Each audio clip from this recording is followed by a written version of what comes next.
Bureau chief ملک ندیم کی report کے مطابق اسلام آباد پاکستان کے وزیر اعظم شہباز شریف پر امید ہیں کہ ملک رواں ماہ انٹرنیشنل مانیٹری فنڈ IMF کے ساتھ قرض کے ایک اہم معاہدے کو حتمی شکل دینے میں کامیاب ہو جائے گا۔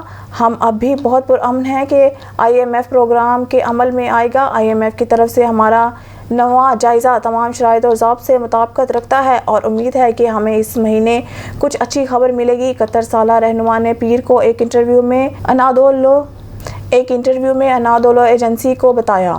بیورو چیف ملک ندیم کی رپورٹ کے مطابق پاکستان ڈیموکریٹک موومنٹ PDM کے سربراہ مولانا فضل الرحمان نے پیر کے روز سپریم کورٹ کے باہر ان کے احتجاجی مظاہرے کے بعد نوٹ کیا کہ عدلیہ کی کارکردگی بہتر ہوئی ہے۔ انہوں نے مزید کہا کہ ان کے دھرنے کے دوران گھاس کے ایک بلیڈ کو بھی نقصان نہیں پہنچا۔ حکمران اتحاد نے مارچ میں سپریم کورٹ کی عمارت کے باہر دھرنا دیا تھا کیونکہ اس نے PTI سربراہ کے ساتھ مبینہ طور پر ترجیحی سلوک کرنے پر chief justice of Pakistan Umar Ata Bandial سے استعفے کا مطالبہ کیا تھا۔ حکمران اتحاد نے 11 مئی کو چیف جسٹس کی سربراہی میں 3 رکنی بینچ کی جانب سے اسلام آباد ہائی کورٹ کے احاطے میں PTI کے چیئرپرسن کی گرفتاری کو غیر قانونی قرار دیتے ہوئے ان کی فوری رہائی کی ہدایات کے بعد احتجاج کا اعلان کیا تھا۔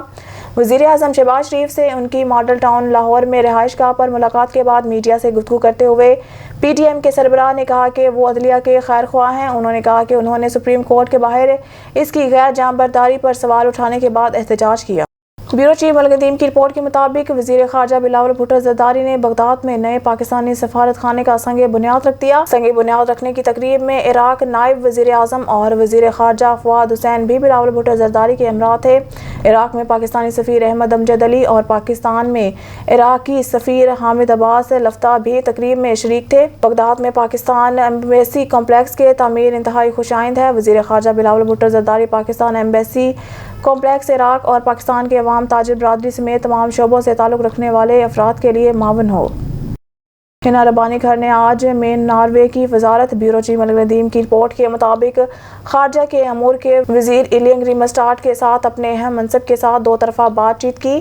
انہوں نے پاکستان میں سیلاب متاثرین کے لیے ناروے کی حمایت پر اظہار تشکر کیا۔ انہوں نے پاکستان میں مائکرو ہائیڈرو پاور پلانٹس میں سرمایہ کاری پر تبادلہ خیال کیا اور گرین انرجی اور شپنگ اور بلیو اکانومی کے شعبوں میں تعاون بڑھانے، اعلیٰ تعلیم اور تحقیق میں تعاون پر اتفاق کیا۔ تشویش کے عالمی علاقائی مسائل بشمول افغانستان اور یوکرین پر بھی تبادلہ خیال کیا گیا۔